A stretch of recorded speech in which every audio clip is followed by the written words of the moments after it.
Top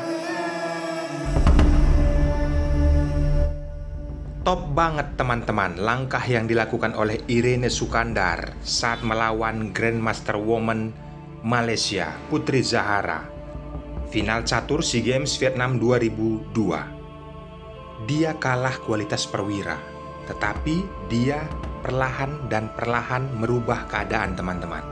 Bukan pemikiran untuk mendapatkan remis, tetapi mendapatkan kemenangan. Analisis sesederhana mungkin saya akan berikan. Siapkan konsentrasi tinggi. Dan bagi kalian yang baru bergabung di Jari Pelawi Chess, jangan lupa tombol subscribe dan nyalakan loncengnya. Selamat menyaksikan.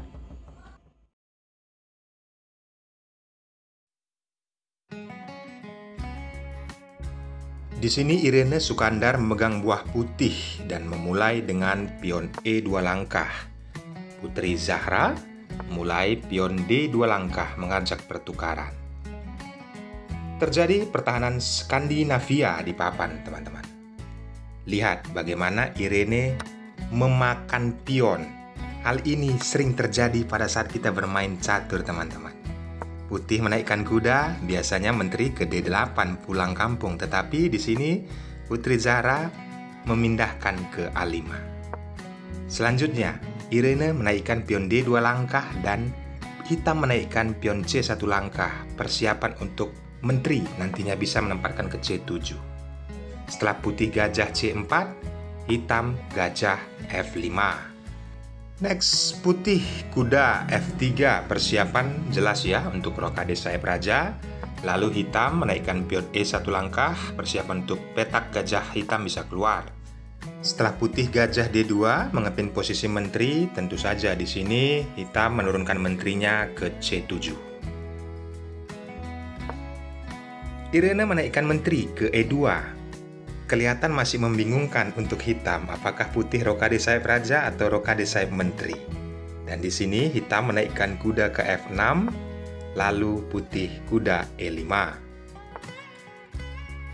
Hitam kuda D7 mengajak pertukaran tetapi diabaikan. Irene melakukan rokade sayap menteri. Hitam menaikkan pion B5 mengancam gajah. Di sini Irene menukarkan kudanya. Setelah hitam pukul kuda dengan kuda, lalu Irene melakukan langkah atraktif, teman-teman, memundurkan saja gajah ke B3. Tetapi di sini Zahra agresif ya, langsung menaikkan pion B1 langkah mengancam kuda. Kuda ditempatkan ke A4. Langkah berikutnya Zahra memposisikan kuda ke F6. Next, putih pion H3 menghambat pergerakan kuda agar tidak bisa ke G4. Lalu hitam mengeluarkan gajah, persiapan untuk rokade sayap raja. Lihat teman-teman, Irene menggeser benteng ke jalur F. Setelah hitam menaikkan kuda ke E4, Irene mengeluarkan gajah, mengikat ataupun menjaga posisi pion. Hitam rokade sayap raja, lalu Irene menaikkan pion G2 langkah, saatnya untuk bertempur. Mengancam posisi gajah, tapi mudah saja di sini teman-teman, gajah langsung mundur ke G6. Langkah berikutnya, Irene aktif melakukan serangan sayap raja menggunakan pion. Lalu di sini hitam menghambat sedikit ya, pion dimajukan satu langkah ke H6, lalu putih menggeser kembali benteng ke jalur G. Di sini hitam mengajak pertukaran gajah. Apakah Irene mau dengan hal ini?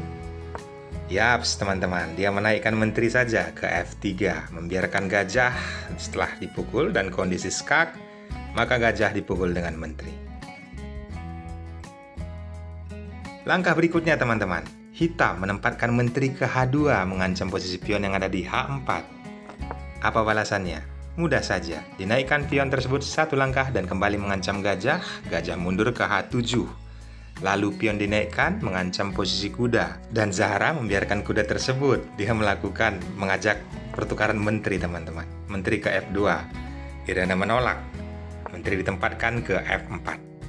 Mengancam kuda 2 kali. Langkah hitam di sini jelas. Kuda ditempatkan ke G5 meminta perlindungan dari pion H6. Lalu benteng mengancam menteri. Menteri tidak mundur tetapi dia hanya menggeser ke G2. Next, Irene menurunkan kembali menterinya ke E3.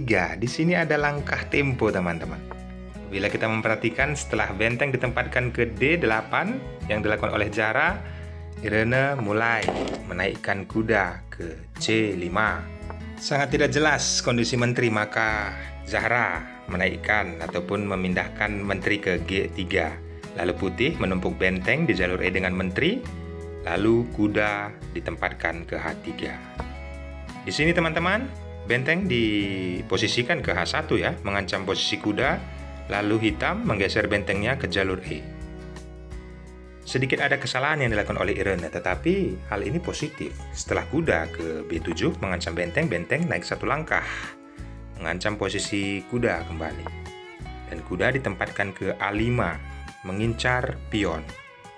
Buru-buru hitam memindahkan menteri, menjaga pion. Menteri ditempatkan ke C7, lalu Irene di sini memberikan seperti kualitas ya. 2 langkah ke depan setelah kuda ke C4, lalu hitam kuda ke F4. Yaps, dia memindahkan kuda ke E5, membiarkan posisi kuda mencakar benteng dan menteri. Hal itu pun dilakukan oleh Zahra teman-teman, menempatkan kuda ke G2. Langkah berikutnya Irene, menurunkan menteri ke D2. Setelah kuda pukul benteng, benteng pukul kuda.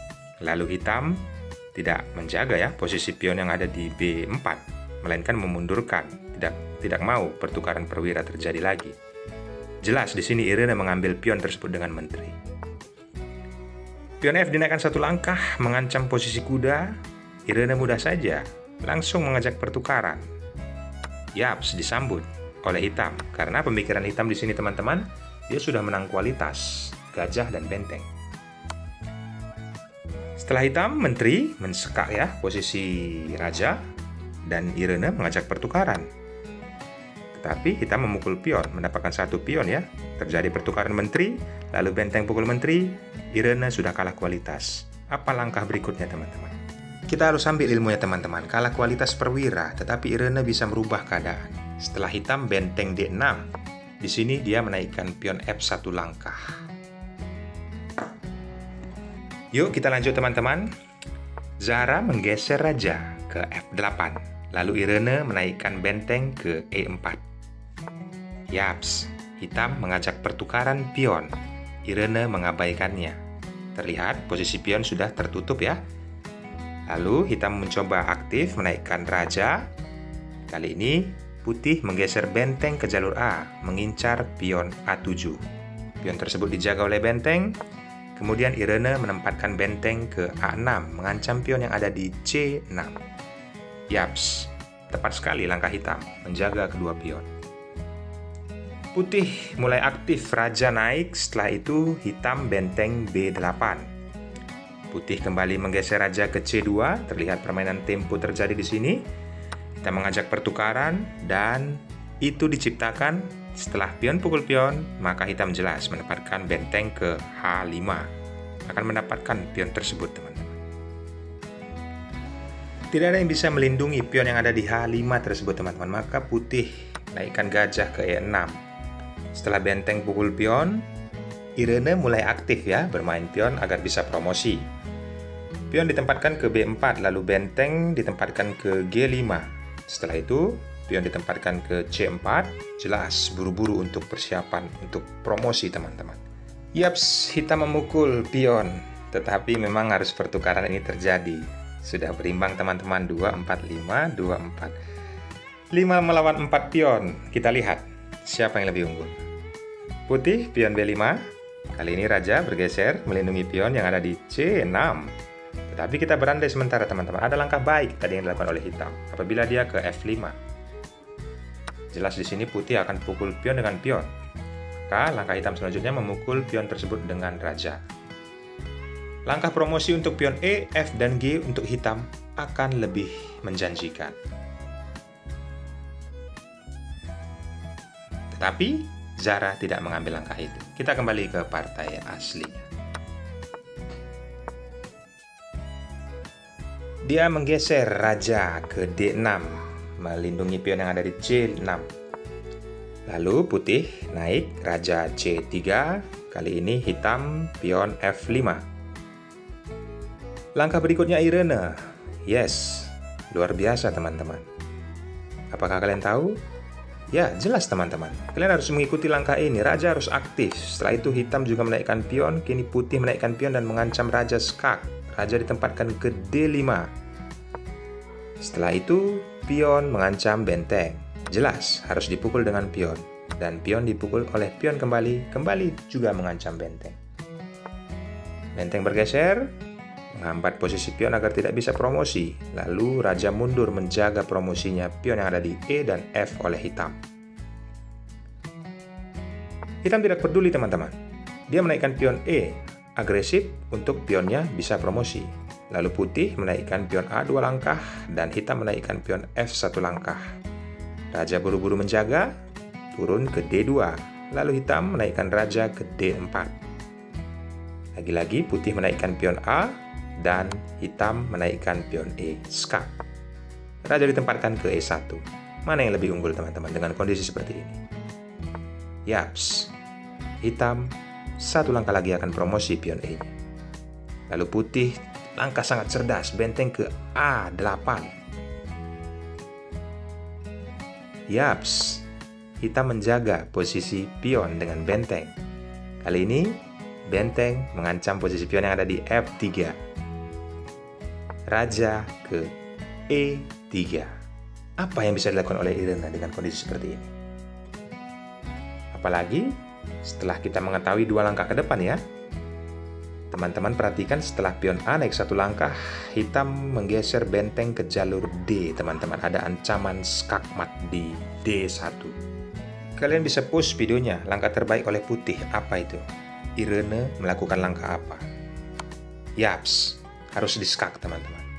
Raja mundur ke F4. Lakukan langkah ini seperti langkah Irene juga. Memukul pion dengan benteng. Benteng dipukul dengan pion pastinya. Selanjutnya, raja pukul pion. Apa yang bisa menghalangi salah satu pion dari A atau B yang dimiliki oleh Irene? Tidak ada teman-teman. Benteng bergeser mengambil skak. Tidak ada lagi skak yang bisa dilakukan oleh hitam. Setelah raja bergeser ke F2, lalu benteng bergeser ke D7. Pion A 1 langkah lagi akan promosi, benteng mundur, pion B 1 langkah lagi promosi. Dengan kondisi ini jelas Putri Zara menyerah.